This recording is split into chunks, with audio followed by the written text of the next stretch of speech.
నిజామాబాద్ జిల్లాలో భారీ వర్షాలకు కప్పలవాగు ఉధృతంగా ప్రవహించడంతో బ్రిడ్జ్ పైన పెద్ద పెద్ద మొద్దులు కట్టెలు కొట్టుకొచ్చాయి.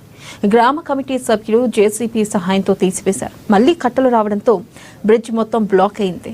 ఇక వీటిని క్లియర్ చేయడానికి గ్రామ కమిటీ సభ్యులు అహర్నిశలు కష్టపడుతున్నారు. ఇదిలా ఉండగా దర్పల్లి ముత్యాల చెరువు తెగడంతో వాడి కొండూరు బ్రిడ్జ్ ధ్వంసమైంది. ఇక ప్రకృతి విపత్తు ద్వారా సంభవించిన ఈ ఘటనను ప్రభుత్వం పర్యవేక్షించి నష్టపోయిన పంటలకు, నష్టపోయిన విద్యుత్ పరికరాలకు సంబంధిత అధికారులతో మాట్లాడి డబ్బులు ఇప్పించాలని కోరుతున్నారు.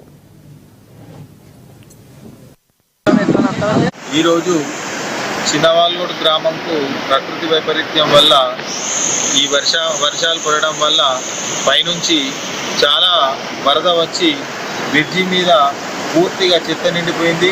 ఈ చెత్తతోని చిన్నవాల్గూడ గ్రామంలోని పంట పొలాలు పూర్తిగా నష్టపోయినాయి. ఇసుక దెబ్బలు పెట్టినవి. గ్రామంలోని గ్రామ పంచాయతీ వరకు మరి హనుమాన్ మందిర్ వరకు చాలా వరకు పొద్దున వాటర్ వచ్చినాయి. ఇప్పుడు కొద్దిగా తగ్గుముఖం పట్టింది. ఇంకా పెరిగినట్టయితే ఇంకా చాలా ఇబ్బందులు అవుతాయి. ఇప్పుడు గ్రామ వీడిసి సభ్యులు కానీ గ్రామస్తులు కానీ ఇక్కడ ఉన్నటువంటి చెత్తను తొలగించడం జరిగింది పొద్దున జేసీబీతోని. కానీ మళ్ళీ రావడం జరిగింది.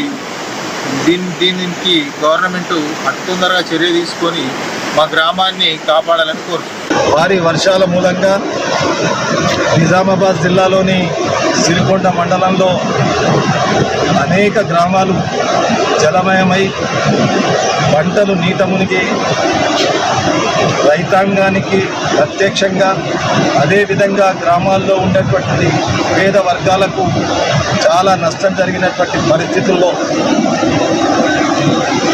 ఇక్కడ ఉన్న వాళ్ళమందరం కూడా ఈ ప్రాంతంలో ఇలాంటి వర్షాలు గత 30-40 సంవత్సరాలుగా ఎప్పుడు లేని విధంగా పడ్డటువంటి వర్షం ఈ ప్రకృతి యొక్క సంబంధించినటువంటి వర్షం కాబట్టి దీన్ని ఈరోజు గౌరవ శాసనసభ్యులు పెద్దలు భూపతి రెడ్డి గారి దృష్టికి తీసుకొచ్చాం.